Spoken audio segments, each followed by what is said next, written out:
समय रवि भक्षिलियो, कब बाल समय रवि भक्षिलियो, तब तीनों लोक भयो अंधियारो, ताहि सो दास भयो जगत, यह संकट काहू सो जात न पारो, तेरा नयानी काली बिनती काब, काली दियो रवि कष्ट निवारो,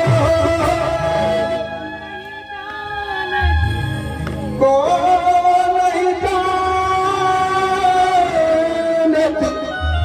है जग में कभी, संकट मोचन नाम तुहार, संकट मोचन नाम तुहार, संकट मोचन नाम तुहार, संकट मोचन नाम तुहार, संकट मोचन नाम तुहार।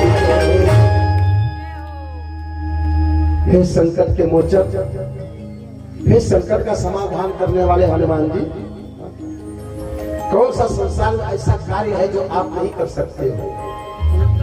कौन सो कार्य कठिन जग माही, जो नहीं होए वे तात तुम पाई। संसार में ऐसा कौन सा कार्य है हे हनुमान जो तुम नहीं कर सकते हो?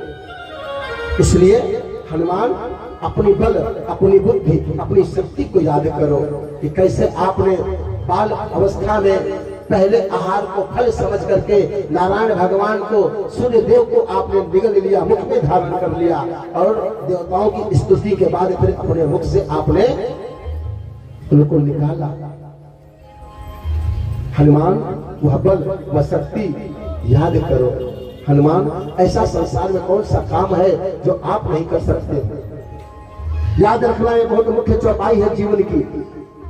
आपके जीवन में यदि काम आप करने के लिए बार बार कोशिश करते हो और करने के लिए जाते हो और बार बार आपका वह काम पूरा नहीं हो पाता है, अड़चनें विघ्न उत्पन्न होने लगती हैं, तो इस चौपाई का आप ध्यान करके अपने घर से बाहर निकलना।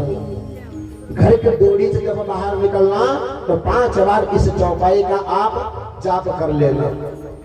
जिस कार्य में आप हाथ लगाओगे वह कार्य अवश्य पूर्ण होगा, वह काम अवश्य सफल होगा। कौन सी चौपाई? कवन सो काज, बहुत महत्वपूर्ण चौपाई है ये। कठिन जग माही, जो नहीं होय तात तुम पाई। बहुत मुख्य चौपाई है ये। आपके जीवन के अगर काम रुकते हैं, सफलता नहीं मिलती है, तो 5 बार इस चौपाई का ध्यान करके अपने काम पर जाइएगा। आपका कैसा भी काम होगा, सफलता आपके पास में होगी। दूसरी बात, अगर यहाँ पर विद्यार्थी बैठे हैं, पढ़ने वाले छात्र हो चाहे छात्रा हो, अगर जीवन में सफलता प्राप्त करनी है, आपको विद्यार्थी जीवन में अगर सफलता प्राप्त करनी है तो आपके लिए मुख्य चौपाई है। इसका आप जब पढ़ाई करते हो तो पहले इस चौपाई का मनन कर लेना, चिंतन कर लेना, फिर आप अध्ययन करना, आपको आपके जीवन में अवश्य सफलता प्राप्त होगी। ये सिद्ध चौपाइया है। कौन सा? एक विद्यार्थी के जीवन के लिए चौपाई है कि गुरु गृह गए पढ़न रघुराई, अल्पकाल विद्या सब। मुख्य चौपाई है ये एक विद्यार्थी के जीवन के लिए। यह चौपाई का चिंतन करके अगर विद्यार्थी अपनी पढ़ाई करता है तो अवश्य अपने जीवन में सफलता प्राप्त करता है। ये सब चौपाइयां सिद्ध चौपाइयां। हनुमान जी के बल बुद्धि को आज जामुदी जी जगाते हैं, कहते हैं हे हनुमान राम काज लग तब अवतारा। हे हनुमान तुम्हारा तो अवतार ही राम जी के कार्य को पूर्ण करने के लिए हुआ है। सुनते हुए भयो बल बता। जैसे सुनते कि राम जी के कार्य के लिए मेरा अवतार हुआ, हनुमान जी खड़े हो गए और सुनते पर्वत के समान विशाल आकार हो गया हनुमान जी का। धरती से आकाश तक के बड़े हो गए।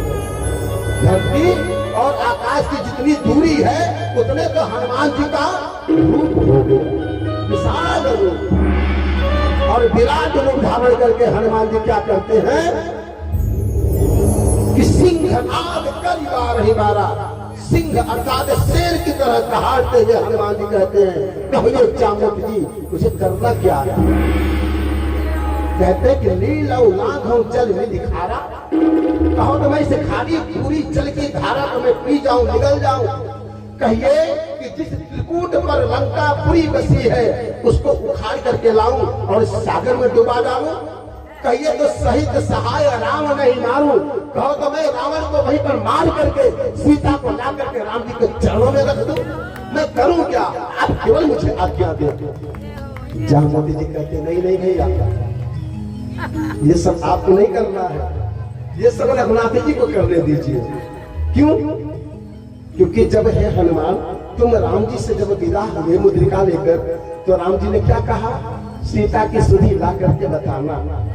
तो ये हनुमान जब राम जी ने नहीं कहा कि वहां ऐसा जाकर के करना, तो मैं भी नहीं कहूंगा, मैं भी वही कहूंगा जो रघुनाथ जी ने कहा, जा करके लंका के उस पार सीता की सुधि ला करके और राम जी को सुना देना, और कुछ भी नहीं करना। हनुमान जी जामवंत जी के इस सुंदर वाणी को सुने तो बड़े प्रसन्न भय। आइए इसके माध्यम से हम आप श्री सुंदर कांड में प्रवेश करते हैं। सुंदर कांड जो सभी कांडों से सबसे सुंदर बताया गया है। कांड कितने बनाए गए रामचरितमानस में? कितने कांड है भैया? जय हो। 7 कांड है सुंदर कांड के, क्षमा करें रामचरितमानस के। और रामचरित के इस 7 कांडों में हम आप अब सुंदर कांड में प्रवेश करते हैं। इस कांड का नाम है सुंदर कांड। ये सुंदर कांड कैसे पड़ेगा? इसका नाम, इसमें सब कुछ सुंदर सुंदर नहीं हुआ है। हनुमान जी विदा भय तो पहले लंकिनी को मारे, लंका को उजाड़े, रखवालों को मारे, रगड़ पकड़ के सबको पटक पटक के मारे, लंका को जलाए। ये हनुमान जी ने सुंदर काम किया। इतनी सुंदर लंका शिव जी की, लंका को जला दिए। ये हनुमान जी सुंदर काम किए थे। क्या भी सुंदर कांड लिखा गया। इस कांड का नाम फिर सुंदर कैसे हो गया? सुंदर कैसे पड़ा? मानस के सबसे गोस्वामी तुलसीदास जी पहले शब्दों में लिखते हैं क्या कि हनुमान जी को सबसे प्रिय वचन क्या लगा? अरे जामवंत के वचन सुहाए, सुने हनुमंत हृदय अति भाए। जामवंत जी के यह सुंदर वचन की जा करके सुधि को ला करके राम जी को सुना देना, यह हनुमान जी को अति प्रिय लगा, अति सुंदर लगा। इसलिए इस कांड का नाम सुंदर कांड रखा गया। बोल सियापति रामचंद्र भगवान की। आइए हम सब सुंदर कांड में प्रवेश करते हैं। कैसे? जामवंत के वचन सुहाए,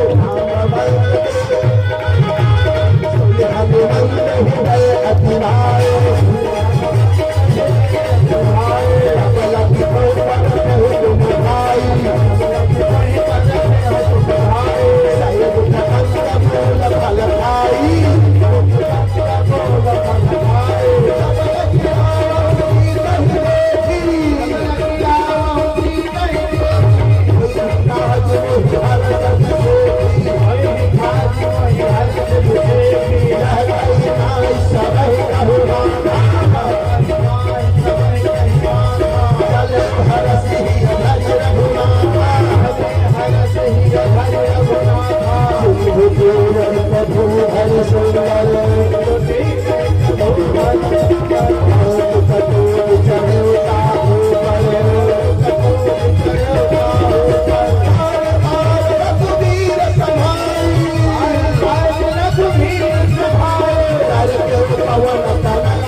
महाराज की।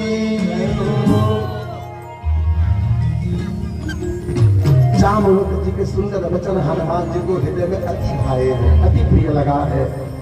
हनुमान जी कहते हैं जामवंत जी से, हे जामवंत जी, मैं राम जी के कार्य को पूर्ण करने के लिए सागर में उतर रहा हूँ, अर्थात छलांग लगा रहा हूँ। परंतु याद रखना, क्या आप सब सागर के किनारे बैठ करके राम नाम की माला का जाप करना। मैं राम जी के नाम के उच्चारण के माध्यम से मैं इस सागर को पार करूंगा और राम जी के ही उस महामंत्र के माध्यम से सुधी ला करके राम जी को सुनाऊंगा। इसलिए आप सब राम जी के नामों की महामंत्र की माला का जाप सागर के किनारे करते रहना। हनुमान जी बड़े विशाल पर्वत पर चढ़ गए और वहां से हनुमान जी छलांग लगा दी सागर में, उड़ान भरे हैं हनुमान जी।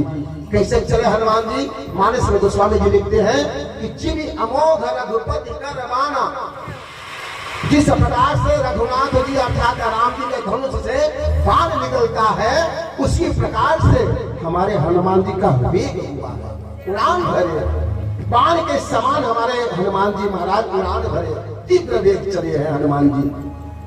मैना का पर्वत प्रकट हुआ, कहता है, हे हनुमान जी, हम आपकी सेवा के लिए प्रकट भय हैं, हमारी पीठ पर थोड़ी विश्राम कर लो। हनुमान जी कहते हैं, क्या? नहीं, राम काज कीन्हे बिनु मोहि कहाँ विश्राम। मैं जब तक राम जी के कार्य को पूर्ण नहीं कर लेता, मेरे जीवन में विश्राम नहीं है। इसलिए हे मैना के पर्वत, हम तुम्हारे इस सेवा को स्वीकार नहीं कर सकते। कब तक? जब तक राम जी के कार्य को मैं पूर्ण नहीं कर देता। विदा भय हनुमान जी। सामने सुरसा प्रकट भई है। सुरसा कौन है? अहिन की माता। अहिन का अर्थ है सर्पों, सर्पों की माता। ये सर्पों की माता प्रकट भई है, सुरसा नाम है। खड़ी हो गई, कहती है, ठहर जा, कहाँ चला जा रहा है मेरे सामने से? आज कई दिनों के बाद में ब्रह्मा जी ने मुझ पर कृपा की है। आज मुझे आहार तुझे बना करके भेजा है। आज मैं तुझे पकड़ करके खाऊंगी और अपने भूख को समाप्त करूंगी। हनुमान जी रुक गए, हाथ जोड़ करके कहते हैं माता। क्या कहते हैं? कोई आपको खाने की बात कहो और आप उसके सामने माता कहो। कितना अद्भुत बात है ना। कोई आपको मारने की बात कहे और आप उसको माता कहो। अरे माता क्यों मार रही हो? अरे मैया क्यों? थोड़ी सी दया कर देगी। मैया कह दूंगा तो थोड़ी ये मैया दया कर देगी। हनुमान जी को कहते कि आज मैं तुझे पकड़ करके खाऊंगी। हनुमान जी कहते हैं माता। पहले संबंध बना दिए क्या? मैया का माता। राम जी के कार्य के लिए जा रहा हूँ। राम जी के कार्य को पूर्ण करके राम जी को सुना दूं और इसके बाद मैं तेरी सेवा में आ जाऊंगा तो तू मुझे खा लेना, अपने मन की पूर्ति कर लेना। अरे वाह वाह, बड़ा चतुर है रे तू मेरे सामने आहार बन करके आया, भोजन बन करके आया और मैं तुझे ऐसे ही छोड़ दूं? बड़ा चतुर है रे तू। मेरा आहार बन करके आज मैं तुझे खाऊंगी, कई दिनों से भूखी हूँ और तू कहता मुझे जाने दे, मैं वापस में आऊंगा तब मुझे खा लेना। जो जाता है वो वापस आता है क्या? भोजन बनने के लिए कोई आएगा वापस? नहीं नहीं, बड़ा चतुर है रे, मैं ऐसे जाने नहीं दूंगी। हनुमान जी कहते हैं माता राम जी के कार्य के लिए जा रहे हैं, विलंब हो रहा है, तुझे जो भी करना है जल्दी कर, परंतु तू मुझे एक बात बता कि मेरा इतना विशाल स्वरूप है और तेरा मुख छोटा है, मैं तेरे मुख में आऊंगा कैसे? ये तो बहुत बड़ी समस्या है तेरे सामने। तो चिंता न कर, मैं अभी अपने मुख को बड़ा करती हूँ और तुझे अपने मुख में धारण करती हूँ। सुरसा क्या करती है? जस जस सुरसा बदन बढ़ावा, बदन अपने शरीर को बढ़ाती है। हाँ, काश दूर कभी रूप देखा हो। सुरसा अगर 10 योजन के अपने रूप को बनाती है तो हनुमान जी 20 योजन, सुरसा 20 योजन का अपना बदन पसारती है तो हनुमान जी 40 के, सुरसा 40 की होती है तो हनुमान जी 80 के। अब एक सागर से एक सागर का जितना किनारा है 100 योजन, सुरसा अपने मुख को बड़ा कर लेती है। एक सागर के किनारे से एक सागर के किनारे तक जोजन भर इतने ही तदनु पसारा। एक किनारे से एक किनारे तक सुरसा जब अपने मुख को खोलती है तब हनुमान जी बड़ी चतुराई से क्या करते हैं? छोटा रूप बना लिया, छोटा सा मुख में गए, प्रवेश करके बाहर आ गए। मांगी विदा कहां से भैया अब तो जाने दे, मैं तो तेरा भोजन बन गया, अब तो मुझे जाने दे।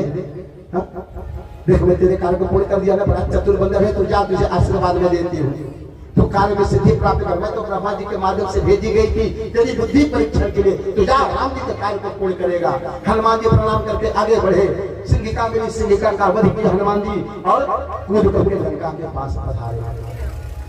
वहां पर लंकिनी का पहरा, संध्या होने वाली थी। हनुमान जी मन में विचार किए कि संध्या होते होते लंका में प्रवेश कर जाऊंगा, तो छोटा सा रूप बनाया हनुमान जी लंका में प्रवेश करने लगे। लंकिनी कहती अरे चोर कहाँ जा रहा है तू?